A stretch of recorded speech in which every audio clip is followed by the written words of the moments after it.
Hello everyone, this short 5-minute review is about some of the key points from a basic introductory course in thermodynamics on reciprocating internal combustion engines. So hopefully you will find it useful.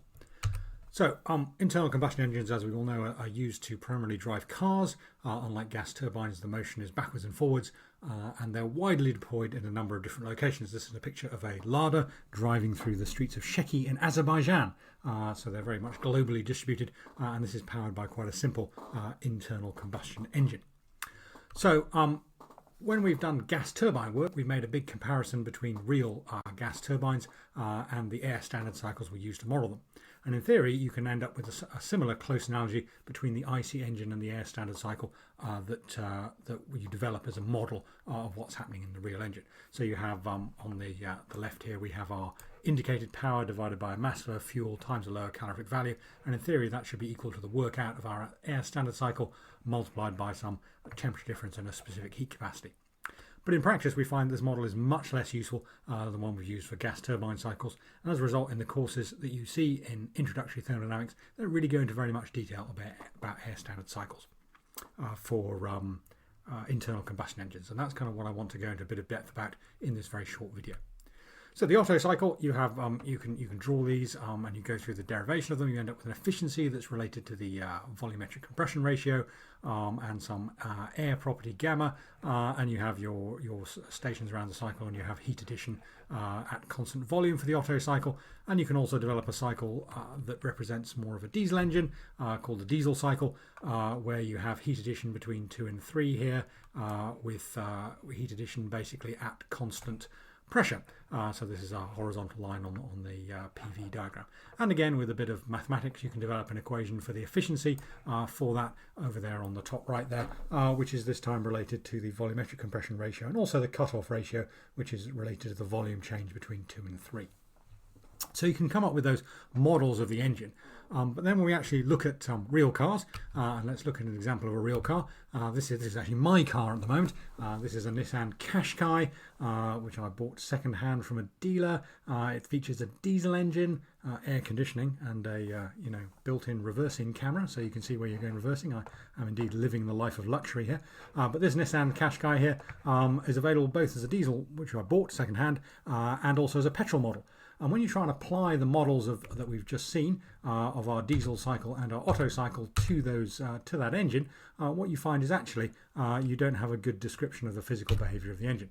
So if we do that, we can look up what the Qashqai petrol volumetric ratio is. It has a volumetric ratio about 10.1 to 1. The diesel engine has a ratio about 15.4 to 1. And if we assume that there's a cutoff ratio of 2.5 for our calculation, that's relatively high, but the higher it gets, the more flattering it is for diesel engines. But if we do the calculation, we find the Otto cycle gives us an efficiency of 60% and the diesel cycle gives us an efficiency of 58%. So actually the diesel comes out worse than the Otto, although the pressure ratio is a little bit higher. The diesel engine cycle for the same pressure ratio is usually a little bit smaller, so it's not enough to make it more efficient. But if we actually go and look up manufacturers' data sheets, we find the miles per gallon of the petrol is somewhere between 49 and sort of 53, but the diesel is much higher. It's around about 67 to 74. And that's about sort of 40% higher compared to being about the same when we use the air standard cycle. So that's really not particularly useful in terms of modelling. It's not even telling us which engine cycle overall would be, well, which car was going to be more efficient when we look at them in the real world as opposed to the air standard cycle. And there's a number of reasons for that. I won't go through all of them in depth in this particular slide here, but basically the processes are intermittent, so you end up with rounding on the PV diagram. Assumption of gas properties, of constant gas properties, is not very good at all. The working fluid isn't really air because we have a larger amount of fuel being injected.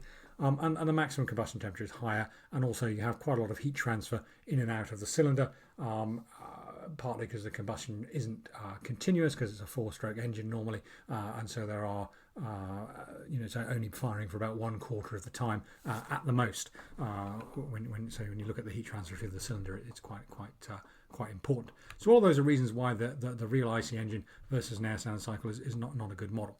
And this comes back to a point that I've made a few times, is that it's quite useful to borrow this little phrase from statistics here, which tells you basically that all models are wrong and some models are useful.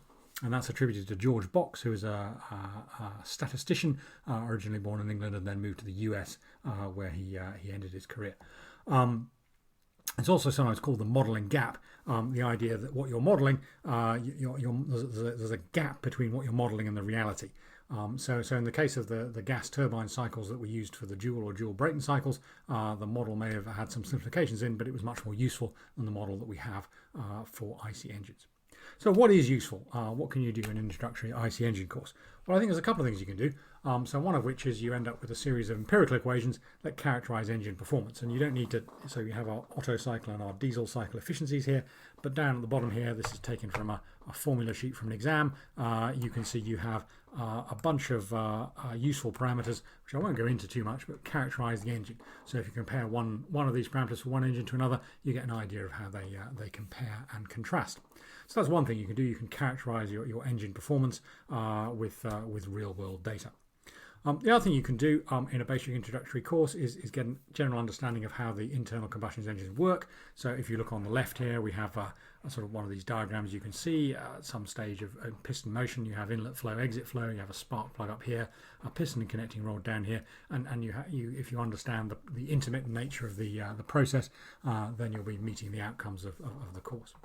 And the other thing as well is you need to understand the context in which the engines sit in. So in the UK here, we are very recently, so this is from the 12th of February, I'm recording this in around about April 2020, we announced basically that there could be only 12 years before the new petrol and diesel engines could be banned from sale. So you need to understand the context of that, why that is happening, and what the alternatives might be, which I'm not going to go through in this video. So that's to sum up.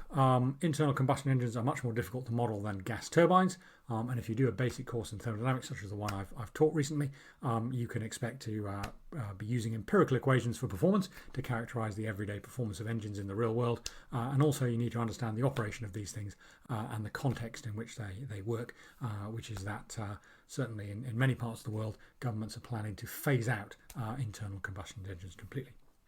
So thank you once again for your attention. I hope you found this video useful, and as always, good luck with your revision.